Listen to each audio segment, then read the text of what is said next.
Praise the Lord. सबको जय मसीह की। प्रभु का धन्यवाद करते हैं आज के सुंदर दिन के लिए। और बहुत धन्यवाद करती हूँ परमेश्वर का कि आज उसने फिर से मौका दिया कि मैं एक वीडियो के माध्यम से आप सब लोगों के बीच में वचन को शेयर कर सकूँ। हालेलुया। आज जब मैं बैठी बाइबल पढ़ रही थी तो परमेश्वर ने मेरे मन में एक बात डाली कि आज बहुत से मसीह बहन भाई हैं जो सोचते हैं कि हम प्रभु में अच्छे से चल रहे हैं, हम पक्का स्वर्ग के राज्य में जाएंगे, पक्का हम परमेश्वर के साथ रहेंगे। और लेकिन उनको असलियत नहीं पता कि हमने जीवन में चलना कैसे है, कि किस प्रकार से हम परमेश्वर के पास पहुंच सकते हैं। वचन में साफ साफ लिखा है कि जो कोई मेरे स्वर्गीय पिता की इच्छा पर नहीं चलेगा, मैं उनको नहीं जानता और वह स्वर्ग के राज्य में एंट्री नहीं कर पाएगा। कहने का मतलब ये है कि अगर हम अपने परमेश्वर की बातों को नहीं मानते हैं, जो सबसे बड़ी बात तो वचन में लिखा है कि अगर हमारे अंदर प्रेम नहीं है, हम प्यार नहीं करते अपने ही मसीह बहन भाइयों से जो सेवा कर रहे हैं या जो विश्वासी हैं, जो लंगड़ी चाल चल रहा है, मतलब कि जिसको भी चलना ही नहीं आ रहा, हम उन लोगों को तुच्छ जानते हैं। और जो ऊंचाई पर जिन्हें परमेश्वर ले जाता है, हम उनसे जेलस फील करते हैं। और हमारे आस पड़ोस में भी या फिर हमारी फैमिली में हमारा कोई बहन भाई ऊंचा उठ जाता है तो हम उससे जेलस करते हैं, हमारे अंदर प्रेम नहीं है। लेकिन वचन कहता है कि जैसा तू अपने आप से प्यार करता है वैसा ही तू अपने पड़ोसी से भी कर। हालेलुया।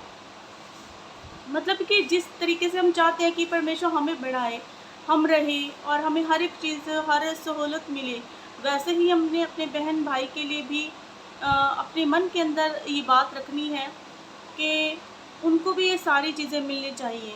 हालेलुया। मतलब कि सबसे बड़ी बात तो ये है कि हमारे अंदर प्रेम होना चाहिए, मसीह का प्रेम होना चाहिए कि हम हर एक से प्रेम करें। हमारे जीवन को देख के सामने वाला बदल जाना चाहिए। और एक वचन लिखा है जिसको मैं बड़ी गौर से पढ़ रही थी, प्रकाशित वाक्य में 22:14 में, धन्य वे हैं जो अपने वस्त्र धो लेते हैं क्योंकि उन्हें जीवन के वृक्ष के पास आने का अधिकार मिलेगा और वे फाटकों से होकर नगर में प्रवेश करेंगे। पर कुत्ते और टोने और व्यभिचारी, हत्यारे, मूर्ति पूजक और हर एक झूठ का चाहने वाला और गढ़ने वाला बाहर रहेगा। हालेलुया। ये बड़ी ही बहुत ही भयंकर बात है, समझने वाली बात है कि हर झूठ का चाहने वाला, यानी कि आजकल जो लोग मसीह में होकर भी, विश्वासी होने के बाद भी संसारिक बातों में उलझे हुए हैं, संसारिक आकर्षण में उलझे हुए हैं, हर वो चीज़ कर रहे हैं जो झूठी है, जो झूठी दिखावट है, झूठी बनावट है और झूठी बातें हैं। यानी कि जैसे आजकल बहुत से लोग हैं जो रील्स बनाते हैं, वीडियोस बनाते हैं। कुछ लोगों को मेरी बातें बुरी भी लगेगी जो सुनेंगे, लेकिन मुझे कोई फ़र्क नहीं पड़ता क्योंकि ये बातें सच्ची हैं। मैंने खुद अपने जीवन से ये चीज़ें निकाली हैं। तो कहने का मतलब ये है कि ये जो झूठी बातें हैं, बॉलीवुड के जो सॉन्ग सुनते हैं, एक सिस्टर ने मुझे बोला था कि बॉलीवुड सुनने के सॉन्ग सुनती हूँ तो मैं परमेश्वर के बारे में सोचती हूँ। अगर हम इन सॉन्ग को सुन के परमेश्वर के बारे में सोचते हैं तो हम परमेश्वर की ही सुन लेना सॉन्ग। ये कैसी थिंकिंग है, कैसे थॉट है? क्या ये फिल्मी सॉन्ग सुनने ज़रूरी हैं? और जो लिखने वाले हैं वो किस तरीके से इन फिल्मी सॉन्ग्स को लिखते हैं और हम फॉलो किस चीज़ को कर रहे हैं? झूठ को, जो है ही नहीं। ये शैतान की ट्रिक है, शैतान की एक चाल है जिसमें हम आज हर विश्वासी फंसा बैठा है। आजकल सब लोग फिल्मी सॉन्ग सुनते हैं। देखिए, आप ये देखिए, फिल्मी सॉन्ग को सुनने से क्या होगा? सैड सॉन्ग सुनोगे तो आपको अपने पास्ट की याद आएगी। अगर रोमांटिक सॉन्ग सुनोगे तो आपका मन ऐसा हो जाएगा कि आप व्यभिचार में फंसने लग जाओगे, क्योंकि ये चीज़ें जो होती हैं, ये शैतान हमारे मन में एक बीज डालता है ताकि हमारा ध्यान जो है इन्हीं चीज़ों की ओर लगा रहे। हालेलुया। और लिखा है कुत्ते, टोने और व्यभिचारी, हत्यारे। अगर आज हम किसी का दिल दुखाते हैं तो यानी कि हम उसकी आत्मा में हत्या कर देते हैं। मूर्ति पूजक, हर झूठ का जाने वाला, गढ़ने वाला। कई लोगों को होता है कि अपने ही मन से बहुत सी बातें गढ़ते रहते हैं, उनको डींग मारने की आदत पड़ी हुई है।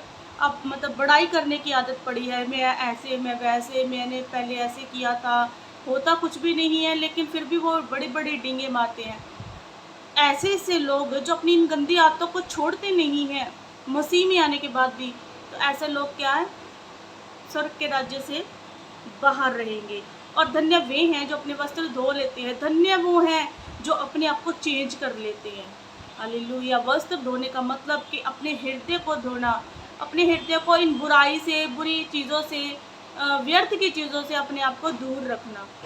धन्य वे लोग हैं। इसलिए आज का जो मैसेज है वो यही है कि हम इन गंदी और बुरी बातों से अपने आप को बचा के रखें।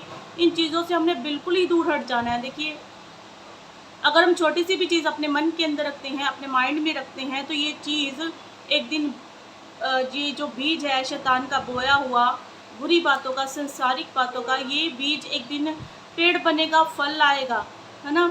और इससे अच्छा तो ये है कि हम वचनों का बीज बोएं अपने अंदर, और ताकि वही बढ़े और वो फल लाए, और हमारे स्वर्गीय पिता जो है और उसकी इच्छा पे हम चल पाएँ, उसकी मर्ज़ी को हम पूरी करने पाएँ, तभी हम उसके पास रह सकते हैं। अगर आज इस संसार के अंदर हम उसकी बातों को पूरा ही नहीं कर रहे, उसकी बातों को मान नहीं रहे हैं, चल नहीं रहे उसकी बातों के ऊपर, तो क्या फ़ायदा है? कोई फ़ायदा नहीं है। तो एक दिन परमेश्वर उन लोगों से कह देगा कि हे कुकर्म करने वालों, मैं तुम्हें नहीं जानता। ऐसा कोई भी नहीं चाहता कि परमेश्वर मुझसे कहे, आप लोगों से कहे, कोई नहीं चाहता ऐसा। इसलिए आज हमारे पास समय है कि हम इन बुरी बातों को छोड़ दें। अगर परमेश्वर आने में देरी कर रहे हैं, यीशु मसीह आने में देरी कर रहे हैं, तो हम लोगों के लिए इस मौके को हाथ से जाने ना दीजिए, क्योंकि लिखा है अवसर को बहुमूल्य समझो, क्योंकि दिन बुरे हैं। ये दिन बुरे चल रहे हैं, इसलिए हमने अवसर को बहुमूल्य समझना है, इस समय की वैल्यू को समझना है, इसकी कीमत को समझना है। हालेलुया। प्रभु आप सबको आशीष दे। जय मसीह।